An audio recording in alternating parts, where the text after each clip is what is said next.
Assalamualaikum warahmatullahi wabarakatuh. Bagaimana dengan Habib Syekhon ya? Habib Syekhon itu wali ini ada yang mencapai kewaliannya dengan cara suluk thariqah. Berlatih Allah angkat. Ini suluk namanya. Nah, orang begini biasanya jadi kiai mursyid. Tidak semua mursyid wali Bapak ya.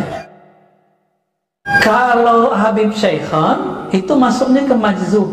Nah, itu thariqah kedua. Jadi diangkat jadi wali karena Allah yang mengambilnya. Jadi dia ditarik, maka disebut majzub.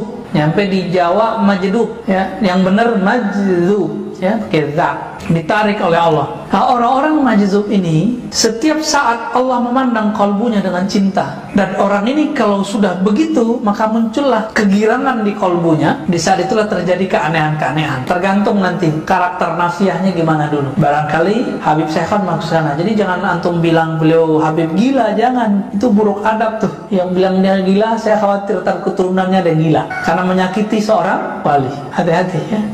Itu Habib Syekhon. Sama dengan Habib Ja'far Allahyarham, sudah meninggal, Al-Kafiyah. Benar, Al-Kafiyah. Itu sama, masuk ke sana tuh. Dikasih panggung lagi sama teman-teman kita santri ya. Itu nggak jelas tuh, Pak TK, itu aja nggak jelas. Tapi bagi dia itu jelas, bagi kita nggak jelas. Kalau datang sadar biasanya, dia ngomong kayak orang biasa. Nah, ini namanya ahwal. Jadi ahwalnya kalau datang, ahwal itu artinya kondisi rohani yang dia tidak bisa nahan. Kalau Wan Syekhon, apa yang terjadi pada beliau? Nyoret-nyoret, Pak. Yang biasa dicoret mobil tuh, orang-orang yang cinta sama mobilnya dicoret-coret mobilnya sama dia. Ada yang dicoret bajunya, berarti orang ini suka atribut. Jadi ada organisasi tertentu datang ke beliau, sowan, dicoret Pak simbol-simbolnya. Karena beliau tahu berhala di dalam kolbu orang ini adalah simbol-simbol itu. Ada yang berhalakan tadi apa? Mobil. Ada yang rumah, rumah aja Pak dicoret-coret sama dia. Nah, itu kalau Habib Syekhon lagi datang ahwalnya. Ahwal itu nggak selalu buruk, ada yang baik. Ada saya ketemu wali, kalau datang ahwalnya dia belanja mulu. Kalau dia nggak begitu Pak, bisa gawat. Kalamnya nanti bisa kemana-mana. Ada yang diem aja ya.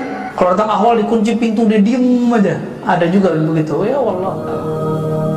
Kamu tahu Al-Imam Al-Habib Ali bin Husain Al-Attas di dalam kitabnya Tajul Arsh, beliau menceritakan bahwasanya dulu di India ada seorang wali besar namanya Al-Habib Muhammad Maula Danggal Al-Attas. Ini Habib wali Majnun, gak pernah pakai baju, tidurnya di hutan, di atas pohon. Tiap hari orang-orang Hindu datang ke hutan pengen berjumpa dengan Habib Muhammad. Akhirnya saudara-saudara, Raja Hindu mulai khawatir karena semakin hari semakin banyak rakyat yang masuk Islam. Datang ini Raja Hindu. Ini Raja Hindu bilang, ya Habib, tolong berhenti kamu ngasih masuk rakyat saya masuk Islam. Kalau kamu tidak berhenti, saya bakal datang di sini besok bawa pasukan, saya ratakan ini hutan dengan tanah. Apa jawab Habib Muhammad? Silahkan wahai raja, datang kamu ke sini, ratakan ini hutan. Akhirnya besoknya benar datang itu raja bawa pasukan gajah yang banyak. Habib Muhammad beliau perintahkan nyamuk-nyamuk yang ada di hutan untuk melawan pasukan gajah raja tersebut. Nyamuk saudara-saudara. Akhirnya dengan izin Allah, nyamuk-nyamuknya Habib Muhammad mengalahkan pasukan gajah. Yakni bukan seberapa besar kekuatan yang engkau miliki, bukan seberapa banyak pasukan yang kau miliki, tetapi kepada siapa kamu berpihak. Apabila kamu berpihak kepada Allah, berpihak kepada kebenaran, berpihak kepada orang soleh, walaupun kamu sendiri, walaupun kamu tidak punya harta, walaupun kamu lemah, kamu akan diberikan pertolongan oleh yang maha kuat, yakni Allah Subhanahu wa ta'ala. Singkat cerita saudara-saudara, akhirnya ini raja tobat.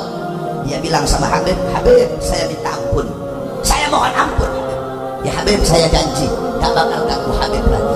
Dan saya janji setiap hari Jumat saya bakal datang ke sini bawa makanan untuk Habib.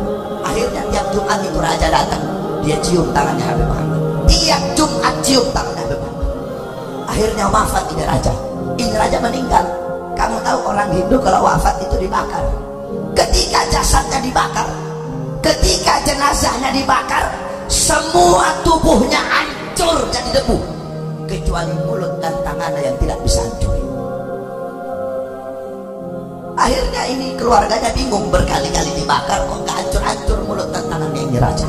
Datang ke Habib Muhammad, ya Habib, ini raja udah dibakar semuanya udah hangus jadi abu, cuma mulut sama tangannya nggak bisa kebakar. Apa kata Habib Muhammad? Iya, karena dia tiap Jumat datang ke sini mencium saya punya tangan. Sedangkan saya, kata Habib Muhammad, setiap hari mencium tangannya baginda Nabi besar.